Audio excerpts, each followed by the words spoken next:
আসসালামু আলাইকুম। XAMPP ব্যবহারের সময় আপনার যদি MySQL এই মডিউলটি যদি স্টার্ট না হয়, অর্থাৎ এই মডিউল স্টার্ট করার সময় যদি কোনো আনএক্সপেক্টেড এরর আসে, তাহলে এই সমস্যাটি কিভাবে সমাধান করবেন সেটাই দেখাবো আজকের ভিডিওটিতে। দেখুন, আমি XAMPP আসার পরে MySQL এই মডিউলটি যখন স্টার্ট করতে যাচ্ছি তখনই কিন্তু এখানে একটি আনএক্সপেক্টেড এরর দেখাচ্ছে। এখানে দেখুন লেখা আছে এরর MySQL Shutdown unexpectedly। কিন্তু আমি যদি এখান থেকে Apache এই মডিউলটি স্টার্ট করি তাহলে দেখুন এই মডিউলটি কিন্তু সঠিকভাবে স্টার্ট হচ্ছে, কিন্তু এখান থেকে আমাদের এই MySQL এই মডিউলটি স্টার্ট হচ্ছে না। আপনিও যদি এই রকমের কোনো সমস্যায় পড়েন যে আপনার MySQL এই মডিউলটি স্টার্ট হচ্ছে না, তাহলে সেটি সমাধান করার টোটাল দুইটি ওয়ে আছে। আমি এই দুইটি ওয়েই আজকের এই ভিডিওতে দেখাবো। আপনাদের কিন্তু এই দুইটি উপায় ফলো করতে হবে এমনটি না, আপনি যে কোনো একটি উপায় ফলো করলেই কিন্তু আপনার এই সমস্যাটি সমাধান হয়ে যাবে। তবে যে কোনো একটি ওয়ে ফলো করার পরেও যদি আপনার এই সমস্যাটি সমাধান না হয়, তারপরে আপনি দ্বিতীয় পদ্ধতিটি ফলো করতে পারেন। তো চলুন দেখে নেওয়া যাক কিভাবে এই সমস্যাটির সমাধান করা যায়। প্রথমে আমি XAMPP এখান থেকে মিনিমাইজ করে রাখবো। করার পরে আমার কম্পিউটারের যে সি ড্রাইভ, সেই সি ড্রাইভে চলে আসব, কারণ আমার এই সি ড্রাইভে XAMPP সফটওয়্যারটি ইনস্টল করা আছে। আপনার কম্পিউটারের যে ড্রাইভে XAMPP ইনস্টল করা আছে সেই ড্রাইভে চলে আসবেন, তবে ডিফল্টভাবে এটি সি ড্রাইভেই থাকবে। আসার পরে এখানে XAMPP এই ফোল্ডারটির ভিতরে প্রবেশ করব। এরপরে এখান থেকে দেখুন MySQL এই ফোল্ডারটির ভিতরে প্রবেশ করব। আসার পরে এখানে ডাটা নামে একটি ফোল্ডার দেখতে পাবো। এখন এই ফোল্ডারটিতে একটি রাইট ক্লিক করব, করার পরে শো মোর অপশানে ক্লিক করে এখান থেকে রিনেমে ক্লিক করব, অর্থাৎ আমি ডাটা এই ফোল্ডারটি রিনেম করব। এর নাম আমি দিয়ে দিব data_old। এরপরে এখানে আমি নতুন একটি ফোল্ডার ক্রিয়েট করব। এর জন্য আমি কার্সরটি যে কোনো ফাঁকা জায়গায় আনার পরে এখান থেকে রাইট ক্লিক করব এবং এখানে নিউয়ে ক্লিক করব। তারপর এখানে ফোল্ডারে ক্লিক করব। তাহলে এখানে আমার ফোল্ডারটি তৈরি হয়ে যাবে। এখন আমি এই ফোল্ডারটির নাম দিব হলো ডাটা। ওকে, নাম দেওয়ার পরে এখন আমি এই data_old এই ফোল্ডারটিতে প্রবেশ করব। ফোল্ডারটিতে প্রবেশ করার পরে দেখুন এখানে অনেকগুলো আবার ফোল্ডার দেখতে পাবো এবং নিচে বেশ কিছু ফাইল দেখতে পাবো।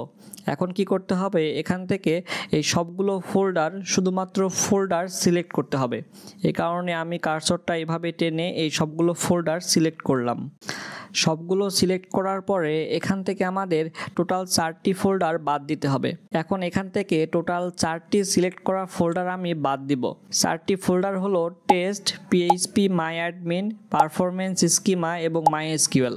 এই কারণে আমি কিবোর্ড থেকে কন্ট্রোল বাটনটি চেপে ধরে এই টেস্ট ফোল্ডারের উপরে একটা ক্লিক করব, তারপরে PHP MyAdmin এই ফোল্ডারের উপরে একটা ক্লিক করব, দেন পারফরমেন্স স্কিমা এই ফোল্ডার, তারপরে MySQL। এই 4টি ফোল্ডারের উপর ক্লিক করলে কিন্তু এই 4টি ফোল্ডার আর সিলেক্ট হয়ে থাকবে না। এখন দেখুন এই 4টি ফোল্ডার ছাড়া বাকি সবগুলো ফোল্ডারই কিন্তু সিলেক্ট হয়ে আছে। এখন এখানে নিচের দিকে এসে এখান থেকে একটি ফাইল আমাদের সিলেক্ট করতে হবে। এর জন্য আমি আবার কিবোর্ড থেকে কন্ট্রোল বাটনটি প্রেস করে এখানে দেখুন লেখা আছে IBData1 এই ফাইলটি সিলেক্ট করব। তারপরে এখানে এই কপি অপশানে ক্লিক করে এই ফোল্ডারগুলো এবং IBData1 ওই ফাইলটি কপি করব, অথবা কিবোর্ড থেকে Ctrl+C প্রেস করে এখান থেকে এইগুলো কপি করব। কপি হয়ে গেলে এখান থেকে ব্যাক করে নতুন যে ডাটা নামের ফোল্ডারটি ক্রিয়েট করেছিলাম সেই ফোল্ডারে প্রবেশ করব। এই ফোল্ডারে প্রবেশ করে কপি করা ফোল্ডার এবং ফাইলটি এখানে পেস্ট করব। এর জন্য এখানে এই পেস্টের অপশানে ক্লিক করব, অথবা কিবোর্ড থেকে কন্ট্রোল এবং ভি বাটন প্রেস করে এখানে পেস্ট করব। এখন এখান থেকে আবার ব্যাক করব, করার পরে উপরে এখানে ব্যাকআপ নামে একটি ফোল্ডার পাবো। এখন এই ফোল্ডারে প্রবেশ করব। এখন এখানে কিবোর্ড থেকে কন্ট্রোল ও এ বাটন প্রেস করে সবগুলো ফাইল এবং ফোল্ডারগুলো এখানে সিলেক্ট করব। সিলেক্ট করার পরে এগুলো এখান থেকে কপি করে নিব, কিন্তু এখান থেকে শুধুমাত্র একটা ফাইল আমি বাদ দিব, কারণ এই ফাইলটি আগেই আমার কপি করা হয়ে গেছে। এখানে দেখুন লেখা আছে IBData1, এই ফাইলটি এখান থেকে আমি বাদ দিব। এই কারণে কিবোর্ড থেকে কন্ট্রোল প্রেস করে ধরে রেখে এই ফাইলের উপরে একটি ক্লিক করলে এই ফাইলটি আর সিলেক্ট করা থাকবে না। এখন বাকি যে ফোল্ডার এবং ফাইলগুলো আছে এই সবগুলো এখান থেকে কপি করব। এরপরে এখান থেকে ব্যাক করব এবং ডাটা নামে যে ফোল্ডারটি আছে এই ফোল্ডারে প্রবেশ করব। তারপরে এখানে সবগুলো পেস্ট করে দিব। তাহলেই কিন্তু আমাদের কাজটি শেষ। এখন এখান থেকে বের হয়ে আসব এবং ডাটা ওল্ড নামে যে ফোল্ডারটি রয়েছে সেই ফোল্ডারটি আমি ডিলিট করে দিব। দেওয়ার পরে এটা আমি মিনিমাইজ করে রাখলাম। এখন আমি আবার XAMPP-এ চলে আসব। আসার পরে এটা মিনিমাইজ করা ছিল, এটা আমি কেটে দিব। আমি নতুন করে সার্চ বক্সে এসে XAMPP লিখে সার্চ করে XAMPP-টি আবার নতুন করে ওপেন করব। এখন আমি এখান থেকে প্রথমে অ্যাপাচি এই মডিউলটি চালু করব। এর জন্য এখানে স্টার্টে ক্লিক করব, তাহলে অ্যাপাচি এই মডিউলটি চালু হয়ে যাবে। এরপরে MySQL চালু করার জন্য এখানে স্টার্টে ক্লিক করব, তাহলে কিন্তু এখান থেকে MySQL এই মডিউলটিও চালু হয়ে যাবে। এখন দেখুন নিচেও কিন্তু কোনো ধরনের এরর দেখাচ্ছে না, আমার MySQL মডিউলটি কিন্তু চালু হয়ে গেছে। আমি যদি এটা একটু টেস্ট করে দেখতে চাই, তাহলে এখানে যে পাশে অ্যাডমিন লেখাটি আছে, এখন এখানে একটা ক্লিক করব। দেখুন আমার PHP MyAdmin কিন্তু ওপেন হয়ে গেছে, তার মানে কিন্তু আমার মডিউলটি ঠিকঠাকই কাজ করতেছে। আপনাদের যদি MySQL-এ কোনো ধরনের সমস্যা হয়, তাহলে আপনারা এই পদ্ধতি অবলম্বন করে এটি ঠিক করতে পারবেন। আর কারো যদি এই পদ্ধতি অবলম্বন করার পরেও এটা ঠিক না হয়, তাহলে কি করবেন সেটাও এখন আমি দেখাবো। এর জন্য এখানে সার্চ বার আছে, সার্চ বারে এসে রান লিখে সার্চ করব। তাহলে এখানে রান ডায়ালগ বক্সটি ওপেন হবে। এখন এখানে আমি services.msc লিখে সার্চ করব। আমি আবার বলতেছি services.msc, এটা লিখে এখান থেকে ওকে বাটনে প্রেস করব। তাহলে আমার অ্যাক্টিভ যে লোকাল সার্ভিসগুলো রয়েছে সেগুলো এখান থেকে ওপেন হবে। এখন এখান থেকে আমাকে খুঁজতে হবে হলো MySQL। এখানে একটু খেয়াল করলে দেখতে পাবেন M আলফাবেটের শেষের দিকে, অর্থাৎ সবার শেষে, আর N আলফাবেট শুরুর আগে এখানে MySQL থাকবে। আমার এখানে লোকাল সার্ভিসের মধ্যে নাই। আপনার যদি MySQL এর সমস্যা হয়ে থাকে আর আপনি প্রথম পদ্ধতি অবলম্বন করে যদি সেটি সলভ করতে না পারেন, তাহলে এখানে এসে MySQL খুঁজে পাবেন।